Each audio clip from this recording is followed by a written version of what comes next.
Bangon na Pilipinas!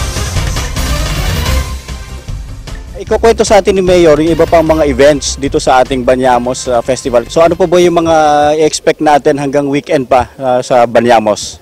Marami pa pong event. Normally po, hinati namin yan sa health and fitness. So meron po kaming dance competition, bailamos, tapos may zumbanyos. Meron po kami sa weekend na color run, fun run, kung saan magtatakbo sila na habang binabasa rin at makulay din po yung mga pinturang babato. Meron din po kaming padyak LB para sa mga siklista ng Laguna at iba pang mga turista. At yung iba naman po, we showcase our people. Okay. Yung beauty ng aming mamamayan at yung talento nila. So, nandyan po ang Mr. and Miss Bagong Los Baños. Nandyan po ang baile sa kalye para sinokase po natin yung talento ng ating mamamayan sa sayawan. Nandyan po yung singing contest. Okay? Yeah. At ang pinakaabangan po ng lahat ay yung ating hot air balloon. Okay. Okay, yan po ay gagawin sa weekend. Kung saan paparada po dyan sa Lopez Avenue ang lahat ng institusyon dito sa Los Baños to show our camaraderie and unity. Papunta ho yan sa UPLB. Naisip po kasi namin, sinimulan po namin yan last year. Naisip ko po kasi ang hot air balloon nakikita lang sa norte, sa may Pampanga. So, bakit hindi natin dalhin dito sa south para hindi na kami masyadong lalayo at may makita na ho dito yung ating mga mamamayan. So, naging successful po last year. So, ngayon po, mas dinagdagan namin yung mga balloons. Okay. May mga animal shape na po. Okay. At marami pa pong surprise dyan sa UP sa weekend. Interesting pwede po sumakay doon? Pwede po, pero normally po because of our terrain, hindi po basta nakakalipad, mababa lang. Pero okay na rin po kasi nakakawaw na rin po pag nakita niyo yung higante mga balloon sa mga lobo po. Maganda yun, hot air balloon dito sa Los Baños lang yan. Pero paano po natin kahit paano naibangon ang bayan ng Los Baños? Siyempre galing tayo sa pandemic So ngayon talagang nagsisimula ulit tayo halos sa mga celebrations. So ngayon, kamusta po recovery natin from pandemic? Maganda po ang recovery. Actually, since last year, gumanda po. So, talagang nasabik po ang tao lumabas Kaya ang success, ang tagumpay ng Banyamos last year, napakaganda po. At ngayon po, every year, we're expecting to double all targets. Yung turista po natin, umabot sa 20,000 last year. So ngayon po, palagay namin, mas dodoble pa po. So successful po. At ito pong piyesta na to, marami pong natutulungan na mga small and medium enterprise, mga maliliit na negosyo. Dahil ang dami pong bumibili sa kanila. At yung mga malalaki nga hong tatak, nauubusan ng stock.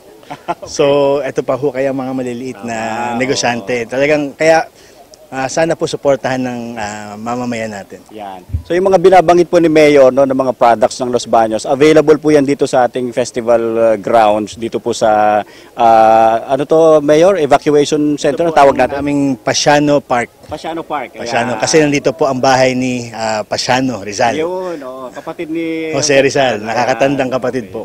Sige. Meron din akong nakita doon sa program, yung palarong Banyamos na kinatawag. Ano ho bang mga palaro yun? Po yung mga Pinoy Games. Alright. Yung hahabulin po yung mga biik. Okay. Meron silang aakyat doon sa bamboo. May eating contest, palo sebo. So yan po yung mga traditional games na ating mga Pinoy. Okay. Balita ko may sasalihan daw kayo, Mayor. Ano ba yun? Huwag na, nakakahiya. Abangan natin, hindi ko alam kung habol din ba si Mayor ng itig o ng biik. O basta marami, mamaya subukan natin maipakita sa ating mga viewers, Mayor. Masaya po yan. Masaya po yung event na yan, lalo yung habulan ng biik. Sasali po ako pag sumali si Vice Baby. Asa na ba si Vice? Sige, acknowledge mo, Mayor, yung ating mga councilors pala na nandyan sa itaas.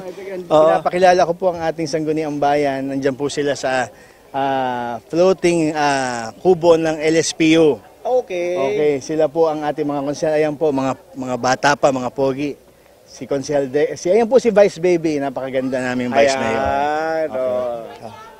Ayan po ang mga konsehal, si Konsehal Mac Dizon, Dex Concho, John C. Sitiap at Jerwin Mulanyawe. Galing, Wala pa po yung aming beauty queen na si Konsehal Aleren. Baka po naligo dahil basang-basa kami kanina lahat. Oo nga Enjoy. Tsaka napapansin ko, Mayor, mga bagets bagets kayong lahat eh. Oo, na kakatuwa rin po na yun po yung preference ng mamamayan. Okay. Medyo mga dynamic leaders, kagaya po ng Sangguniang Bayan. Tsaka mga kaibigan, itong ating mga konsihal, sila Mayor, talagang hands-on po dito sa festival kasi sila yung mga coordinators ng event. Tama, Mayor? Opo, for the first time in the history po ng bayan namin, ginawa ko pong head ng bawat committee or event ang bawat konsehal. Meron kanya-kanya po silang event na pinapamahalaan para kasi gusto rin po nila ma-involve eh. Tayo po kasi participative management ang gusto natin. Kaya gusto natin bida rin sila. Yan, okay. At saka na-interview natin yung ibang mga konsehal sa DCJV regarding nga dito, yung ibang highlights na yan. So mamaya sisilipin natin yan, subukan natin, lalo na itong carnival, Mayor. Ito pong carnival, first din po ito. Tatakbo po ito simula today hanggang linggo po. So, para may mapasyalan po ang mga pamilya dito sa ating bayan. Okay. May mga rides po dyan, marami pong pagkain.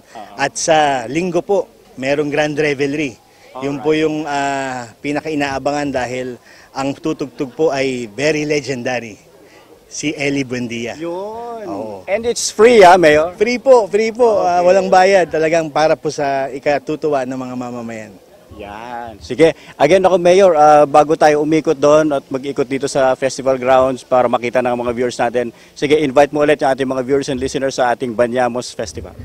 Sa ating pong mamamayan sa buong Laguna, hindi lang po sa buong Laguna, kundi sa buong Calabarzon at Manila. Sana po, kung wala po kayong gagawin ngayong linggong to, dumalaw po kayo sa bayan ng Los Baños dahil napakadami po namin inihanda na mga events para na-sure po na ikasasaya at ikatutuwa ng bawat pamilya dito sa ating bansa. So, Banyamos Festival, ibig sabihin po nito ay we bathe. Kilala po kami sa mga hot spring. At siya nga po pala, Yes po. ang mga hot springs po dito na resort sa aming bayan ay discounted po. Oh. All throughout the Banyamos Festival. Mga 50% ba yan, Mayor? Sana po, sana po. Okay. So, ibig sabihin, maganda rin sa mga resort natin dito sa Los Baños kasi may mga discount. Opo, discounted po ang mga resort namin. Most of our resorts at yung mga restaurant po, may mga discount din po lahat para sa Banyamos Festival. Ayun, ako. Thank you very much, Mayor. Susundan kita dyan maya-maya at papakita natin sa ating mga viewers yung ating mga events pa, lalo na dyan sa Carnival. Mayor, thank you very much. Maraming salamat. Congratulations sa successful opening ng ating Banyamos Festival. Thank you po. Salamat po na marami.